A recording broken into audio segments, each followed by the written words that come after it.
Olá pessoal, eu sou o Capitão Massairo de Vendas aqui do Pod Massa.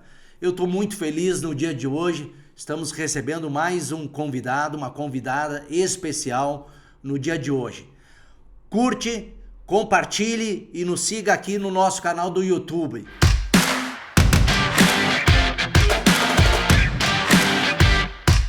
Olha só, gente, Capitão Massairo, os amigos do Capitão Massa, do Pod Massa, sempre nos prestigiando, e hoje nós temos uma pessoa aqui espetacular, a minha amiga Fernanda Godolfin, uma pessoa com vasto conhecimento na área da humana, na área organizacional, uma executiva de grandes empresas, que ela vem trilhando um caminho fantástico como executiva, e recentemente ela fez uma transição aonde agora a Fernanda ajuda as empresas a encontrar esse viés na área humana, na área organizacional das empresas. Então nós temos aqui, Fê, obrigado por ter aceitado esse convite de vir falar com o Capitão Massa de vendas, porque a gente fala de planejamento, a gente fala de estratégia, a gente fala de funil de vendas, a gente fala de muitas ferramentas e estratégias ligadas ao mundo de vendas, mas a gente se esquece de uma coisa. Quem movimenta e quem faz tudo isso são as pessoas. E a gente está em 2022 vivendo um momento muito difícil. Difícil de encontrar pessoas, difícil de encontrar perfis, difícil de encontrar pessoas que possam enganjar projetos e acreditar naquilo que a gente planejou. E eu não podia deixar de fora do Pod Massa de trazer alguém com um vasto conhecimento nessa área da humana, nessa área das empresas, porque assim, né, gente, qualquer estratégia, qualquer ferramenta, quem toca são seres humanos. Por mais que tu tenha uma ferramenta digital, por mais que tu tenha algo bacana, quem toca são pessoas. E quando a gente fala de pessoas, eu convidei a Fernanda Godolfin para vir aqui falar um pouquinho dela e do que ela está vendo lá no mundo corporativo com relação à área humana. Fernanda, seja bem-vindo ao Pod Massa. Muito obrigada. Poxa, Massairo, é um prazerzão para mim também estar aqui contigo, dividindo esse espaço contigo, trocando essas ideias, né, no Pod Massa. Me sinto super lisonjeada de estar aqui, podendo compartilhar um pouco, né, das minhas vivências, aquilo que eu tenho visto e dividido com muitas pessoas no mundo corporativo. Assim. É um desafio, né? Acho que o desafio em relação à gestão de pessoas nunca teve tão alto como agora. Né? O pós-pandemia, assim, acho que vem trazendo coisas diferentes para nós em termos de atração, retenção, significado do trabalho para as pessoas, né? Composição das pessoas dentro do negócio, inovação, transformação digital, tecnologia, e como ligar essas duas coisas, né? Como falar de negócios humanizados. E aí, né, Fê? Eu estava me lembrando aqui,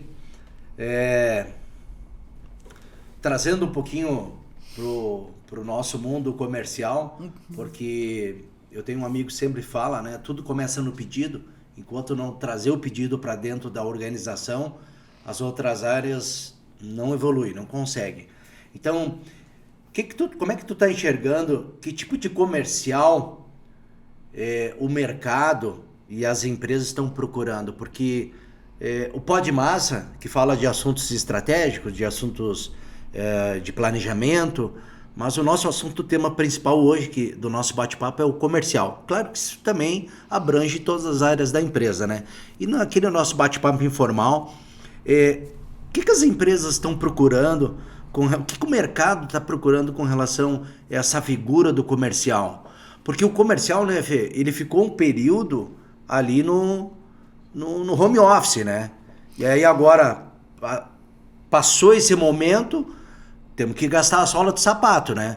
Enfim, queria saber de ti a tua visão com relação ao que o mercado está buscando na área comercial. E a gente sente isso muito, assim, né? Eu acho que o vigor do comercial, ele tem muita força no contato físico, né? No olho. E isso, em tempos de pandemia, a gente teve que se adaptar, né? A fazer as coisas de forma diferente. Então, eu tenho certeza, assim, que a volta, né? Esse retorno, ele é do mundo híbrido, mas com certeza tem se expandido novamente, né, a venda olho no olho, o contato. Então, o que eu tenho percebido, assim, é que as empresas estão realmente buscando, é algo que, principalmente, né, ali como eu faço uma parte de recrutamento e seleção, a gente tem percebido uma demanda muito grande por pessoas de comercial. Certo. O que eu vejo que mudou, assim, né, de certa forma, mudou nesse período, assim. As pessoas têm buscado muito mais um viés técnico.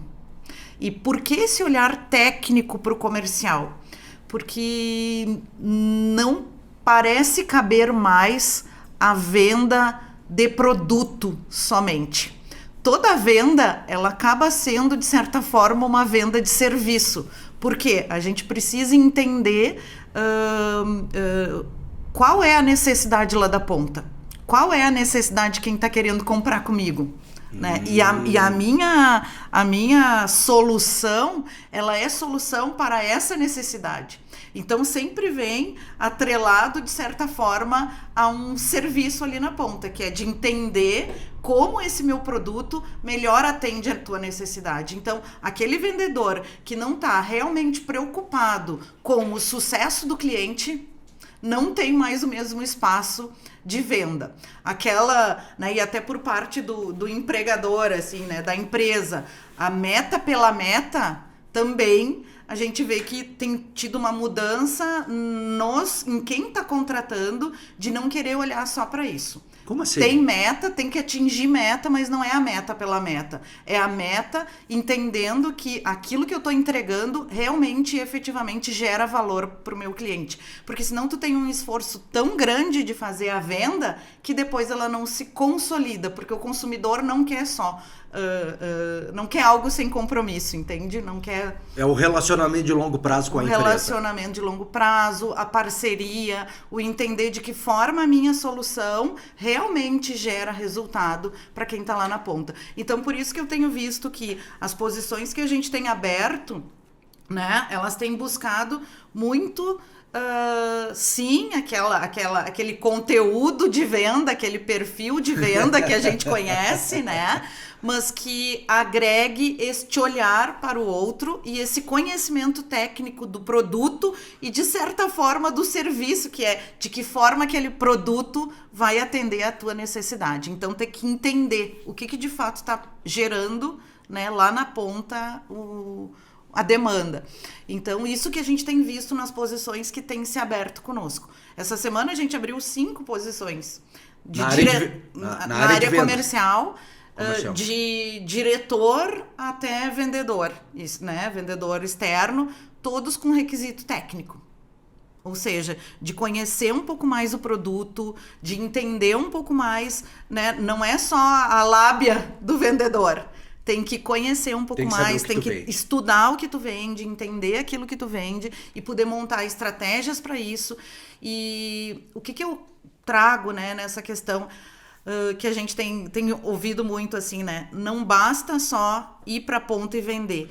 Essa venda tem que ser qualificada, ou seja, qualificação de leads. Isso é algo que o pessoal tem pedido em termos de experiência. Como é que aquele vendedor, como é que esse gestor da área comercial consegue trabalhar na qualificação dos leads, ou seja, entender o perfil daquele cliente e de que realmente ele é um alvo, né, para a solução que tu está oferecendo.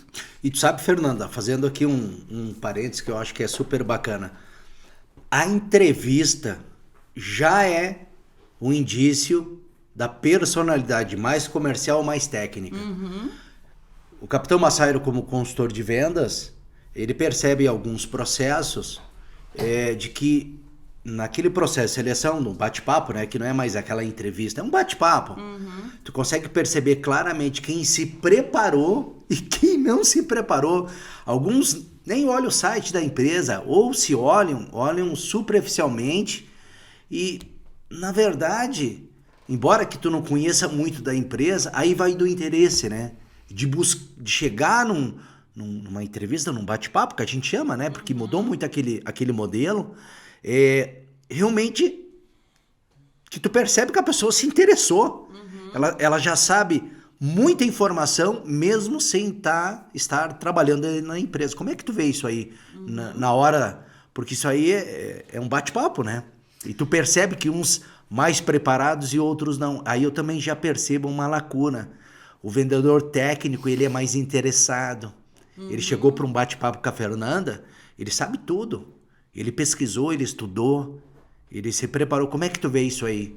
Sim, e acho que aquela máxima que a gente escuta, né, tradicionalmente, né, que a pessoa é contratada pelo técnico, demitida pelo comportamental, né? Certo. Então, assim, acho que os gestores, líderes, no momento de fazer o processo de seleção, eles já entenderam isso.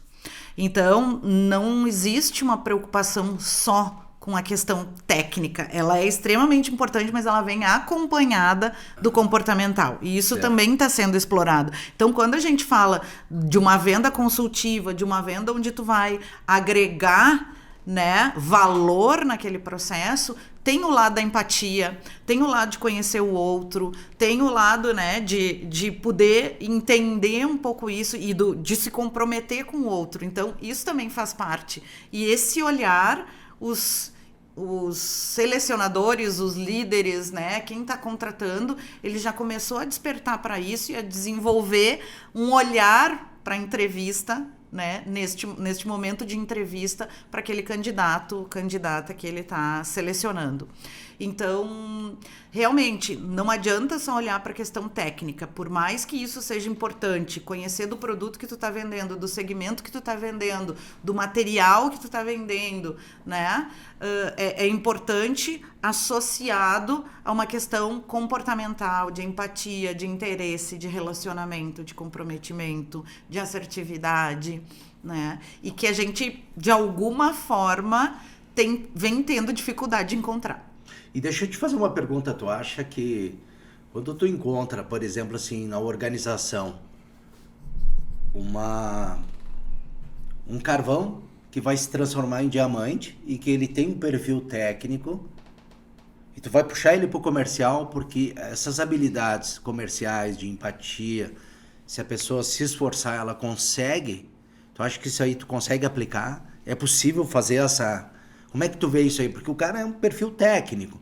Aliás, tem algumas empresas que têm contratado, têm colocado nos seus posts de vaga, contrata-se vendedor técnico. Esse dia eu vi, contrata-se engenheiro de vendas. Nunca tinha visto. Sim. Engenheiro de vendas, porque normalmente, né? Então eu achei muito interessante no post que estava lá, contrata-se engenheiro de vendas. Me chamou muita atenção. É isso que eu falo que são as posições que a gente vem recebendo muita demanda, né? Que é para quem... E é algo extremamente complicado de encontrar esse perfil.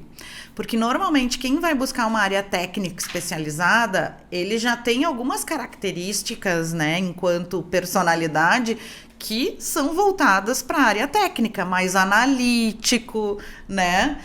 Não tão extrovertido. Exatamente. Então, normalmente, ele vai buscar aquilo ali. Quando tu vai para a área de vendas, já requer outras habilidades, que são as habilidades relacionais. Relacionais. Né? Então, assim,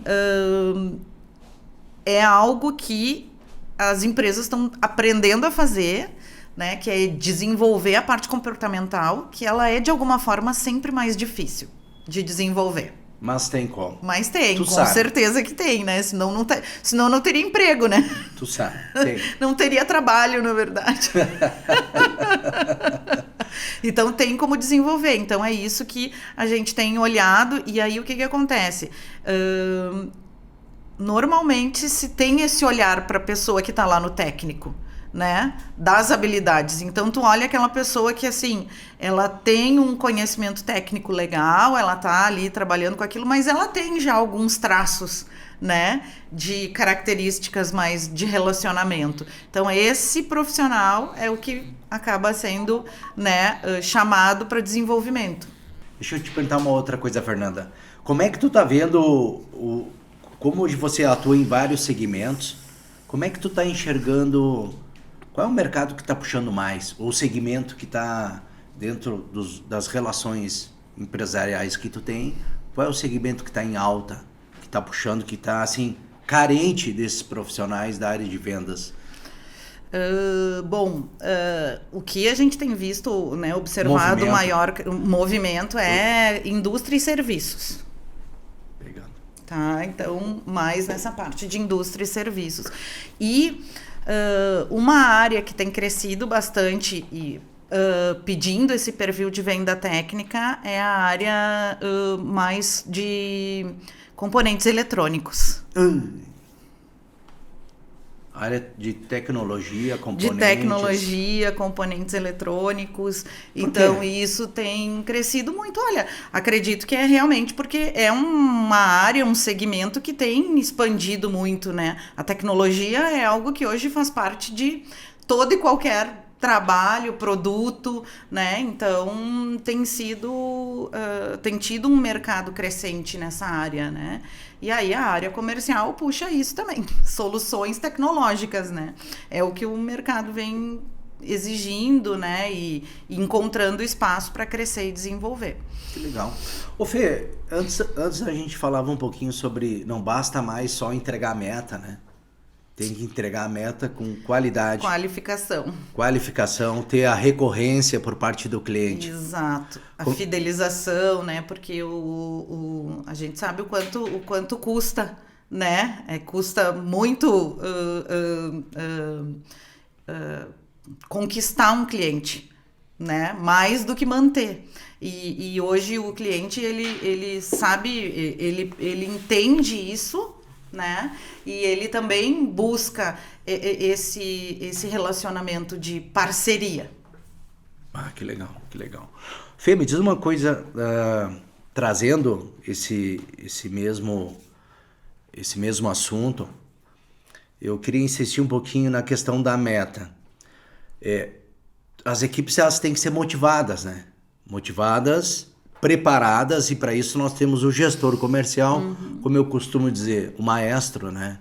Como é que tu enxerga esse maestro que coordena as equipes, que mobiliza? Porque, como qualquer área, dentro de um organograma tem os líderes, os coordenadores. Como é que tu enxerga esta figura do gerente comercial, do gestor comercial, seja o diretor comercial? Normalmente o diretor fica numa área mais estratégica, e o gerente comercial é o pessoal, como eu costumo dizer, em campo.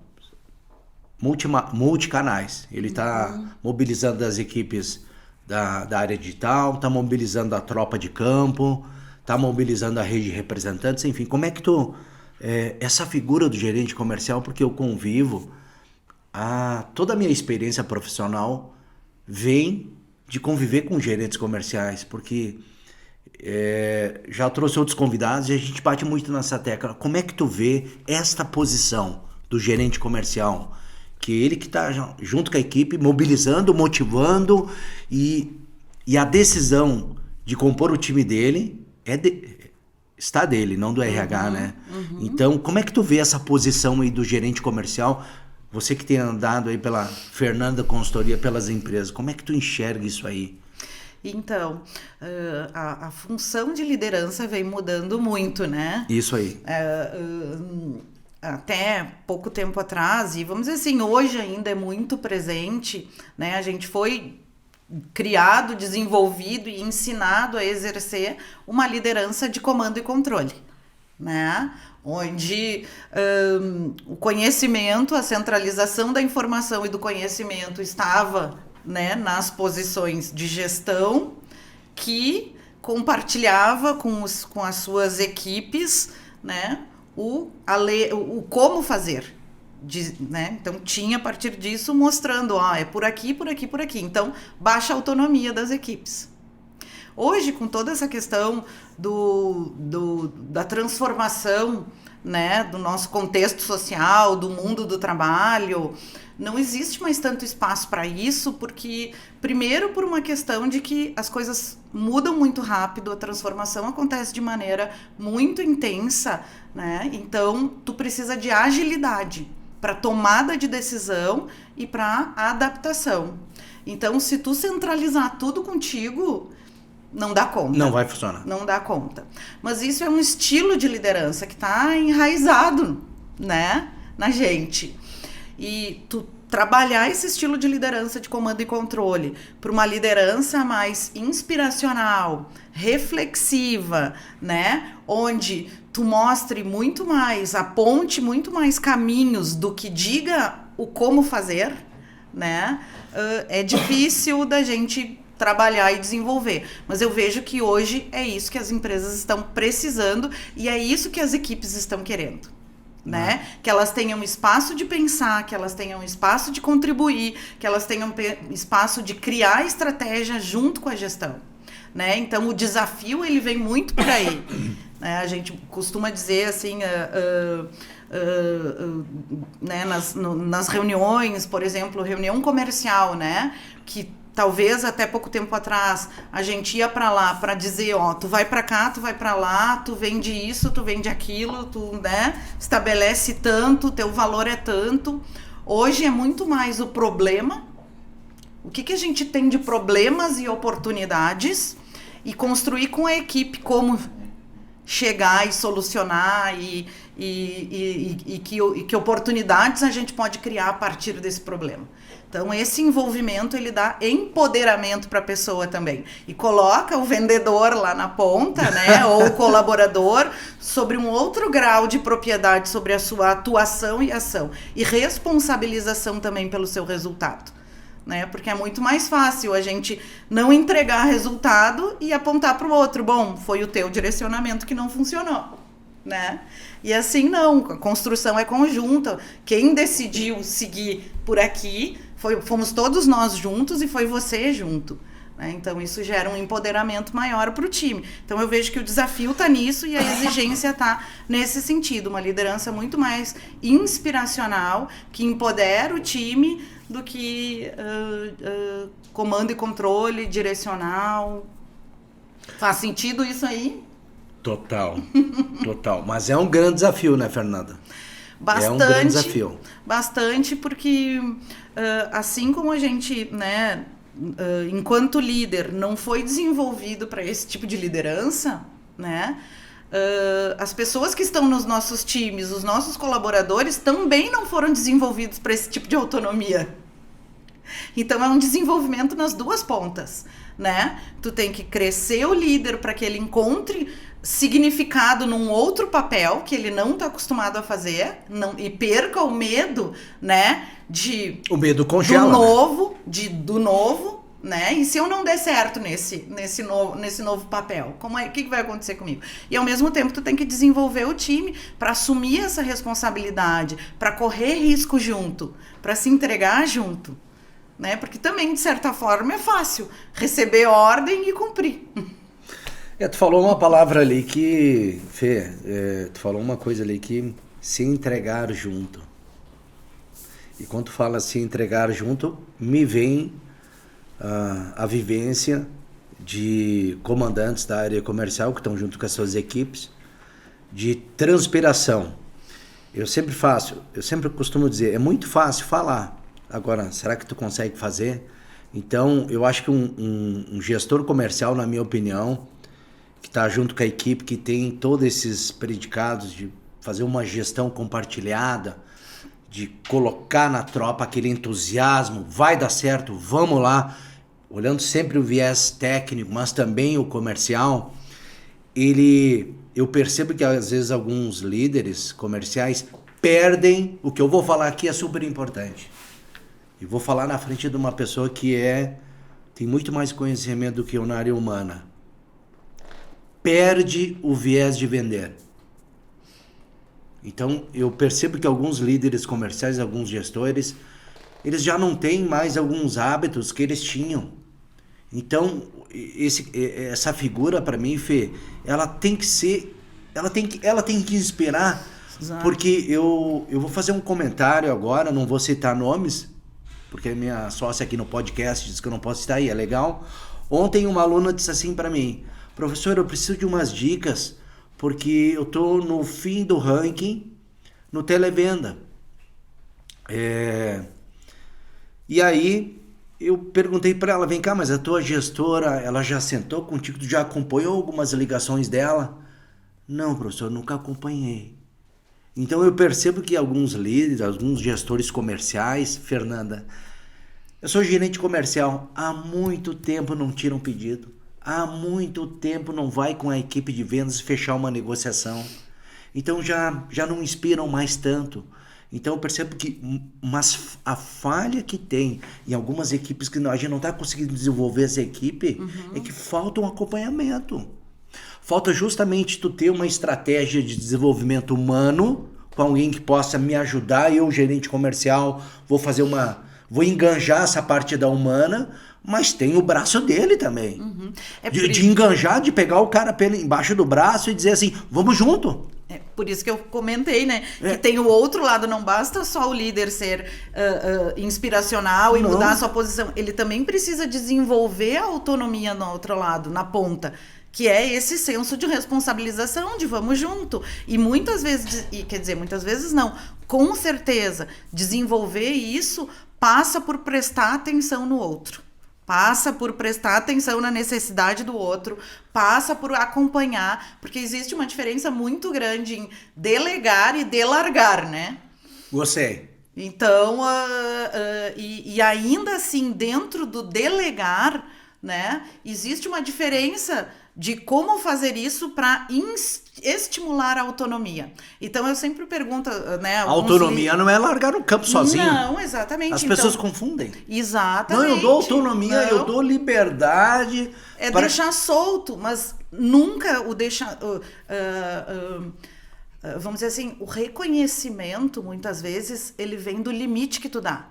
Porque quando tu deixa solto, tu não dá limite, a sensação que a pessoa tem lá do outro lado é que ele não tem importância. Que legal.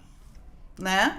Porque a gente que tem filho aqui, né, Massairo, sabe muito bem, e na liderança, na equipe, não funciona da mesma forma, né? O limite, por mais dolorido que seja pra gente que tá impondo ou colocando, Sim. Ele é um ato de amor, porque ele é um ato de preocupação. A gente quer bem, né? Exato. Então, pro líder e pro colaborador é a mesma coisa. Então, o delegar é diferente de delargar. E o delegar, ele tem esse papel de orientação e acompanhamento. E como que eu delego no modelo comando e controle, como eu delego num modelo, né, de maior autonomia e empoderamento. Eu sempre pergunto, como é que tu dá, quando tu vai delegar para alguém alguma coisa pro teu colaborador, como é que tu faz isso? Me conta como é que tu fala. Eu vou lá e digo que ele tem que levar esse copo até o colega que tá sentado ali na frente. Tá, então o que tu tá fazendo aqui? Tu tá dizendo para ele o que e o como ele tem que fazer, correto? Certo. Agora, mas o teu objetivo não é esse, não é levar o copo até lá. O teu objetivo é, sei lá, nesse momento, atender bem a pessoa que tá te esperando, que tá ali contigo, né? E que daqui a pouco tu viu que ele tá com sede. Chegou da rua agora, tá suando, e tu viu que ele tá com sede e é uma gentileza. Então, o que tu quer? Teu resultado que tu quer é fazer uma gentileza, enfim, atender a necessidade de sede do teu cliente que está sentado ali na tua frente, enfim. Não é levar o copo d'água até lá. Então, uma delegação nesse processo é poder entender, é que delega o resultado, o objetivo. Ou seja, a pessoa está com sede. Tu viu que ele chegou ali, tá suado, tá com cara de cansado. Vamos surpreender ele. O que a gente pode fazer? Aí, esse cara que é o teu, que tá ali todo dia, que conhece a pessoa que tá ali sentada, que sabe, ele vai te dizer, não vou levar uma água para ele, eu vou levar um chá, porque eu sei que ele gosta de chá. Ou seja, ele tá em contato, ele sabe o que a pessoa gosta lá na ponta, ele sabe o melhor jeito de fazer. Só que a gente, na ânsia de resolver o problema, a gente delega a ação. E não delega o problema ou a oportunidade. E aí, nesse momento, tu deixa de desenvolver a autonomia, tu deixa de fazer a pessoa pensar na melhor solução. E, de alguma forma, deixa de comprometer, porque ali, no momento que tu diz, tu viu que a pessoa chegou agora da rua, tá com calor, tá suando, o que a gente pode fazer para deixar ele mais confortável? Nesse momento tá fazendo a pessoa pensar, tá fazendo ela tirar de dentro dela soluções e enxergar que ela é capaz de gerar solução. Que legal. Né? Fernanda, nós temos um desafio grande pela frente, enorme. E pós-pandemia mudou a maneira de vender, mudou a maneira de se relacionar, mudou a maneira de recrutar, de trazer, né, atrair profissionais que estejam enganjados com esse novo propósito. Temos um desafio grande pela frente. Muito grande. Gigante. Muito grande. Ou seja, sempre quando a gente aprende as respostas, eles mudam as perguntas. Muda as perguntas, exatamente. E aí a gente começa tudo de novo. E esse é o segredo, assim, a gente ter hoje, quer dizer, a capacidade de adaptação. Então, quando a gente fala muito, né, de agilidade, e no nosso contexto hoje, né, organizacional, principalmente organizacional, tem se falado muito de agilidade, métodos ágeis, né? E quando a gente fala disso, a gente não está falando agilidade no sentido de fazer rápido. Isso também, mas é no sentido de se adaptar rápido. Isso aí. Fazer devagar não significa ser lento. Fernanda, o Pó de Massa é isso aí. Esses dias eu estava conversando, eu quero ver onde é que eu vou estar depois de vários Pó de Massa, porque é uma aula para mim receber personalidades, pessoas que, além de ter um astral maravilhoso, elas têm um conhecimento, elas pegam esse conhecimento com esse astral maravilhoso, esse sentimento de querer fazer dar certo, de querer ajudar, porque o propósito, ele tem que ser grande, o sonho tem que ser grande de melhorar, de progredir, de prosperar, porque se nós formos bem, se as pessoas forem bem, estiverem felizes, capacitadas, entusiasmadas e seguindo um viés também técnico, a gente tem tudo para crescer. Bom, Fernanda, Gandolfin, né? Godolphin. É nomezinho difícil de pronunciar, não tem um que acerte. É da onde, Fernanda? Inglês. Deus o livre. Obrigado, Fernanda. Pessoal, esse foi mais um episódio do Pó de Massa. Se inscreva, curta, compartilhe. Um agradecimento especial aos nossos patrocinadores, a Bocati, a Fratini Consultoria Estratégica e a Quanta, a nossa empresa parceira na criação dos podcasts. Até o próximo episódio. Se ligar, periga vender!